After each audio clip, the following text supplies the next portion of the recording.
Guys, magluto tayo ng pork dinuguan with a twist. Yan. Panoorin nyo mamaya kung ano ibig ko sabihin ng with a twist.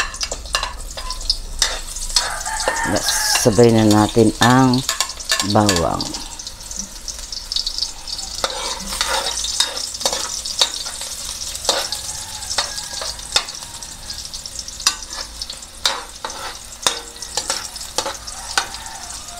Lagay natin ang pork. Itong pork natin, guys, ano yan? Part ng liempo. Para may taba siya, may laman. Masarap kasi sa pork dinuguan ang may taba. Yan. Hayaan natin siyang matusta, mag-brown. Yan, guys. Medyo putok-putok na. Lagyan natin ng asin muna. Ayan. Salt. Tapos, lagyan natin ng paminta.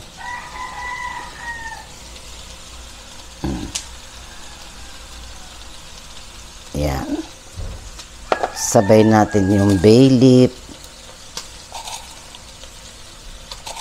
Ayan.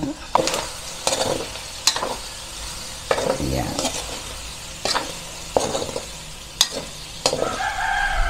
Tubigan natin para palambutin muna natin ng konti yung ating pork.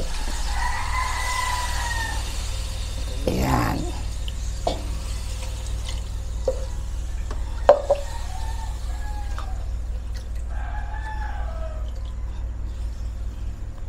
Ayan. Guys, lagay natin ng tawag sa amin oregano, pero tawag namin dito gulgul. Ayan. Pampaalis ng lansa. At isunod na natin yung, kaya ko sinabing pork dinuguan with a twist. Lalagyan po natin siya ng puso ng saging. Ayan, naginayat ko na. Ayan. Diba? Masarap yan. Haluin muna natin.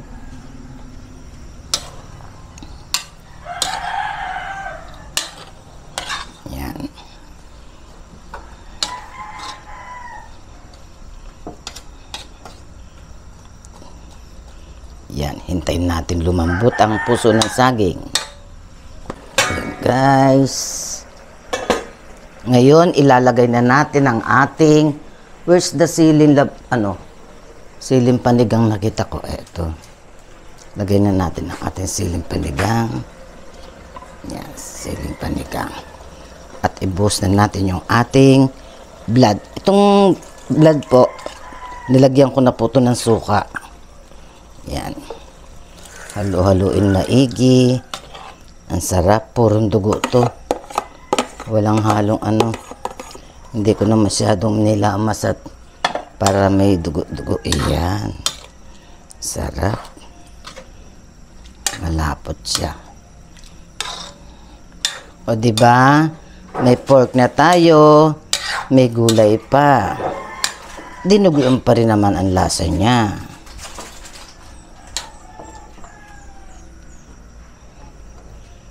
Ayan. Hintayin natin kumulo bago natin hintuan sa paghalo para wag kumulta yung ating dugo. Ayan.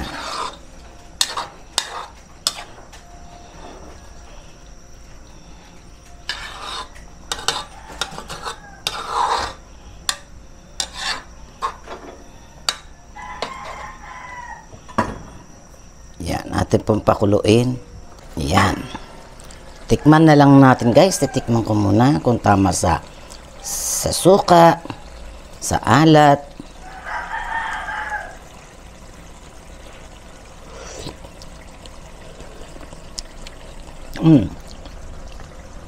Ayos. Ayan po. Luto na po. Kain na po tayo.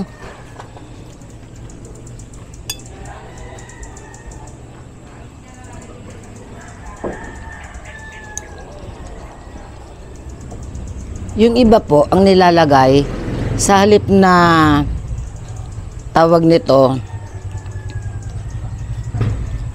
sa halip na puso ng saging, yung ano ba to? Sayote. Yan. Hinahaluan nila ng sayote.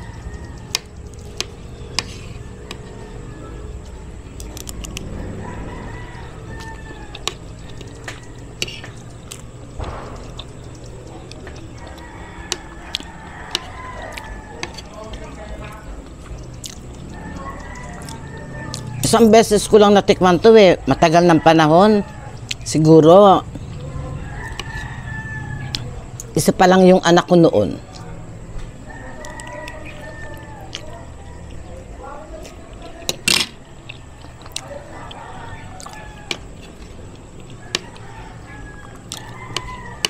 Bigay ng kapitbahay ko.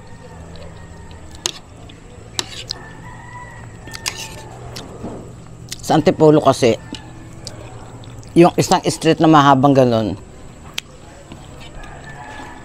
nagbibigayan ng ulam. Kung sino may maraming ekstrang ulam, nagbibigay. Tsaka pag alam nilang hindi mo pa natikman, bibigyan ka nila.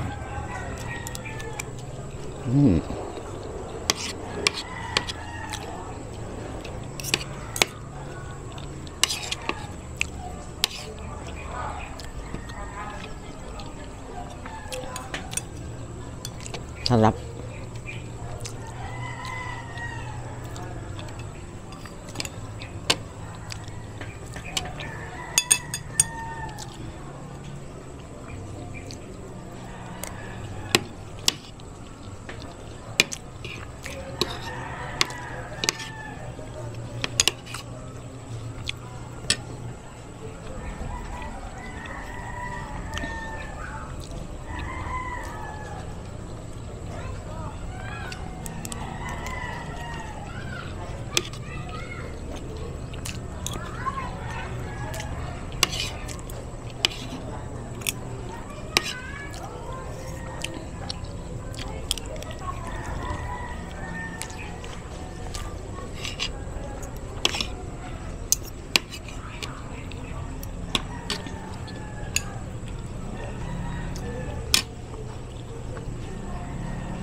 Inaantay kung dumating yung anak ko, si Don yung malaking lalaki.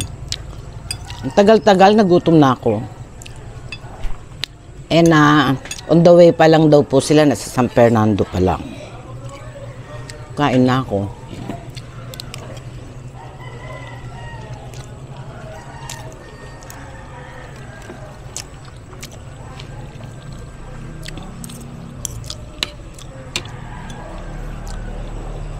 Sarap pagkaluto ng pork. Yung taba niya ang linamnam.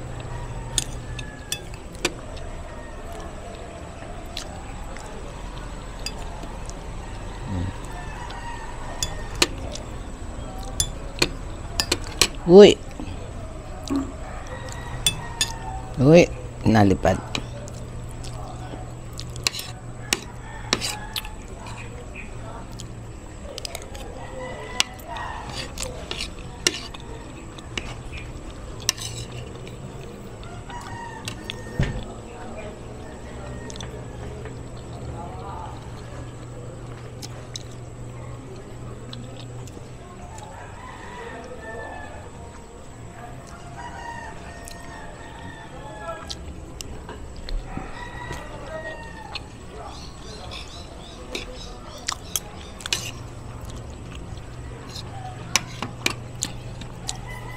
Ganun pa rin.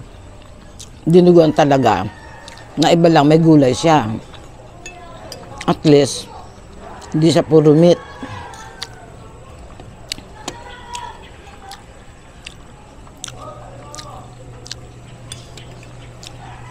Bagay sa katulad kong may edad na, no?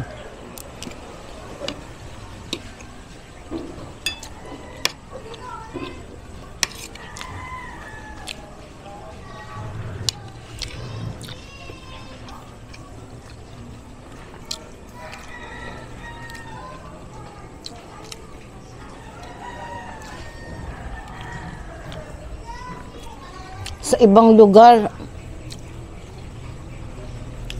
nakakatakot yung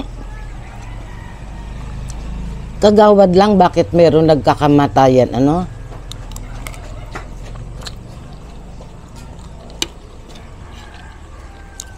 Bakit ang tao kaya gano'n?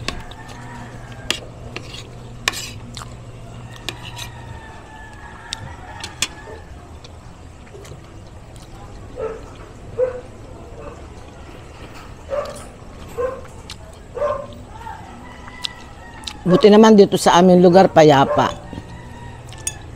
Payapa ang pangangampanya nila. O dapat kasi sa ganyan, dapat sport lang. Bigayan.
Fish and rip.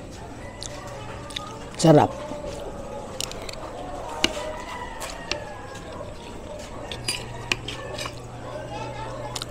Ay, hindi na play.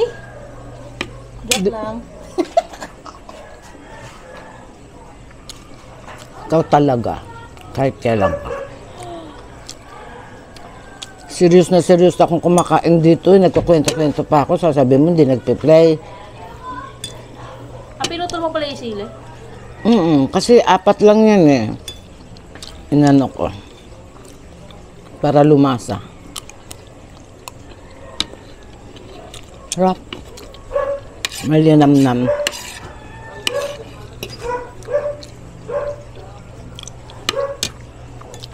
Sa akin, Chris, tama na ang alat. Ewan ko lang sa inyo. Kasi ako, bawas na talaga alat ko. Hindi naman sila ng patis. Bagay. Ang dami ko pa naman pinrepair na ulam dyan, tapos ang tagal nila.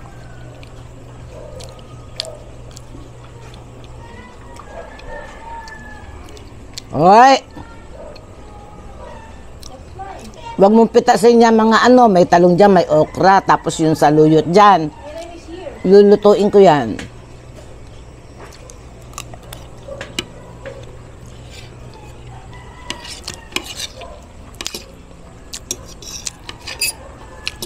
Nakita mo yung saluyot? Kapal na.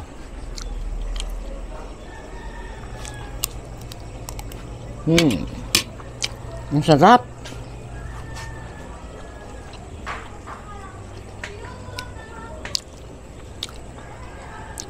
Kung may kasabay ako, kung kasabay ko kayo, dapat mas marami akong makain. Mamaya, babawi ako.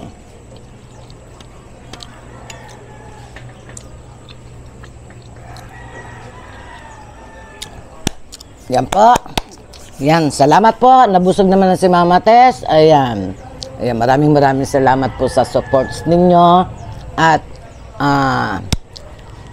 palambing naman po dyan, yung pong hindi pa po nakapag-subscribe na po kayo. Bye-bye po. Maraming salamat po sa inyong lahat. God bless us all po. Bye-bye po.